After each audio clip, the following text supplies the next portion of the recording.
আমার নাতি হবে। কচুরি এনেছো আমার জন্য? এটা খাও, এখনের জন্য এটাই ভালো, করলার রস। এই নে তোর পছন্দের পনির, শরীর খারাপের মুখে ভালো লাগবে। আমি দুদিনের জন্য বাড়ি যাব। হবে না, তোমাকে দেখতে আত্মীয়রা আসবে, অনেক কাজ আছে।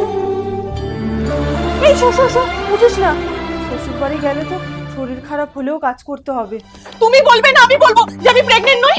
আমার নাতি চাই। ঠিক আছে, আমি বলছি। মা, কোনো কথা শুনতে চাই না।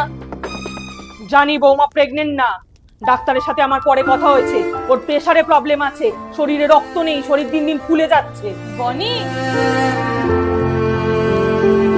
এসেছেন? আত্মীয়। তোমার বাড়িতে বাবা যায় কাজে, মা একা, কোনো অসুবিধা হলে কে সামলাবে? তাই 1-2 সপ্তাহের জন্য এখানেই ডেকে নিয়েছি। আর হ্যাঁ, সকালে পনির রান্না করে রেখেছি, কিন্তু কম তেল মশলায়।